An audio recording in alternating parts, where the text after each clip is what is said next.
44, the Commanders 22. Smalls. George Pickens has changed his offense.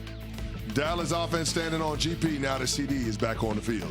See what I did there? I like that. Washington, do not rush Jayden back. He's your franchise. Let him get healthy.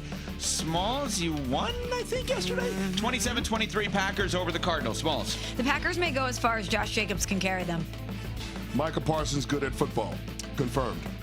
Green Bay good. Masters in ugly wins. Majors in ugly Masters. Majors in ugly wins. Atlanta and San Fran. San Francisco 20, Atlanta 10. A reminder, a healthy CMC is a dangerous thing. Bijan, be gone. I don't understand the Falcons. And finally, Philadelphia beats Minnesota 28-22. Smalls. Jalen Hurts is picture perfect. He gets the Eagles back in the win column behind a perfect passer rating. Eagles passing game puts the hurt on Vikings defense. Back to normal. Back to normal. They're that good. Philadelphia. We are on Sportsmanlike here on ESPN Radio. Let's talk about that game. As the Eagles and Vikings, that game has Philadelphia moving to 5-2 on the season. Minnesota's 3-3. 28-22. The Eagles beat the Vikings. Jalen Hurts with 3 touchdown passes. Both wide receivers got involved in a big way. Devontae Smith, 183 yards and a touchdown. A.J. Brown had 121 and 2 touchdowns. But the storyline of this game is that T.J. Hawkinson thought he got screwed on a touchdown catch late that potentially would have given Minnesota the victory here. Did he get screwed over on this, guys? I mean, listen, when I initially saw it, I thought it was a touchdown. He controlled the ball through the initial impact of the ground, and then he lost control once he was on his back and the ball was on his stomach. It popped up, but the ball didn't look like it touched the ground in that moment. So I thought he made the catch. I thought it was a touchdown, but the ref said it wasn't a catch. They overturned it. They were on top of it. Even the replay ref that was on the broadcast explained it and initially thought it was an incomplete pass. So I guess there is some consistency in terms of how they understand the rule. It just doesn't make a whole lot of sense to me. Yeah, I thought it was a touchdown initially. I was hoping it was because I have him in fantasy. Yeah. I think the storyline, okay, Hawkinson can tell us he got screwed over, and the Vikings can feel screwed over today. Carson Wentz is their quarterback, so, fine as a backup. You're not going too far, as we learned, with Carson Wentz as your quarterback. No. To me, the storyline becomes Philadelphia. They had a rough stretch for them. Back to normal? Everything fine with the Eagles again? Everything good? Or no, we're not there yet. It feels like you're trending that way, right? When you have a disjointed offense and you're losing games, and then you come out in this game and the offense looks more cohesive, you're getting everybody involved. Jalen Hurts steps up, and he looks like the guy that we saw be the Super Bowl MVP in that game to ignite this offense, especially the passing game. You have to think epic collapse, but I can't unsee what I saw last year. They know how to compartmentalize these issues that they may have lingering in their locker room, or at least you certainly hope that they can, like they did last year. But there's too much talent on this team for me to be that concerned about them. Can I ask y'all a question? Mm-hmm. Do we think they're going to win? But I thought the Eagles at their best, this group of players would be a team that would run the football first. That's not what they were yesterday. So I guess my question to you all, and this is not to say that they can't, but my question is, do we think that they're capable of replicating this type of performance week over week in the passing game? Yeah, I'm going to say yes because of my belief in Jalen Hurts. But to piggyback on your point about the running game, I did not think that Saquon was going to have as good of a year this year as he did last year. Breaking news on that one, obviously. One of the greatest seasons ever.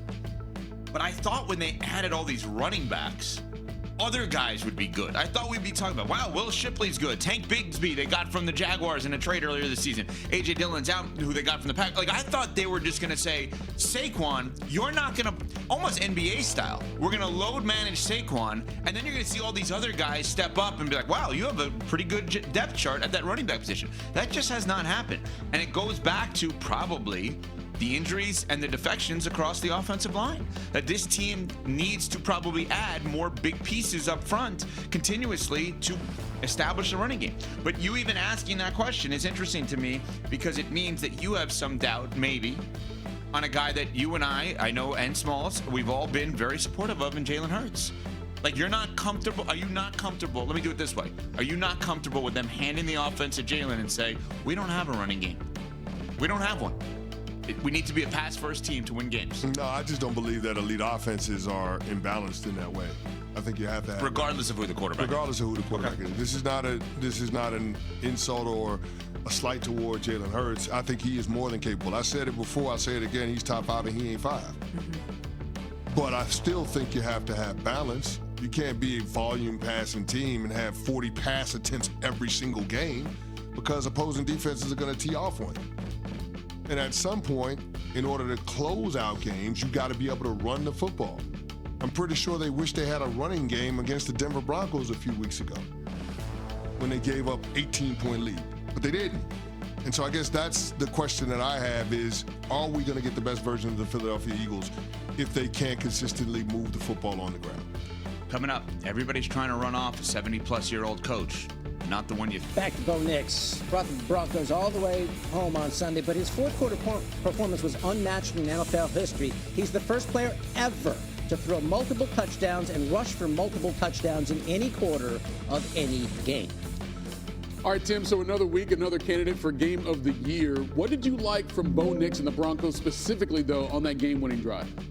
You know, I think I just like the fact that Bo Nix just hung in there and kept playing, because really he was struggling for a full 3 quarters. You get into the final drive, though, you know, you have less than a minute left. I actually think that he's trying to throw the in-cut here to Sutton, but instead, you know, Mims is able to get hold of it. But then they clock the football. You get an extra 5 yards because the Giants weren't on sides. And then a good play design here is they're probably trying to work the sideline with just 18 seconds left.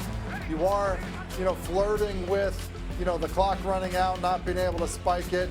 They get to the perimeter, but then look at just the urgency to get the ball spotted so that they can clock it to give, you know, an opportunity for Will Lutz to kick the game winner.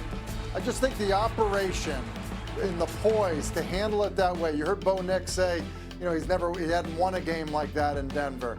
Well, like he has now. And so I think the resolve, the grit, the determination kind of play through, you know, to deal with, you know, struggling to play that way at the end was pretty impressive. Yeah, a huge moment for that team to be able to win that game and what that would do for them going forward. But for the Giants, I mean, brutal loss may be an understatement, Tim. Let's listen to Jackson Dart after that game. And as you would imagine, his emotions were felt. I never felt like we were going to lose the game. So, you know, I looked at the clock when they scored. I said, dang, we got a lot of time left. And, geez, I had no doubt that we were going to go down there and score. Yeah.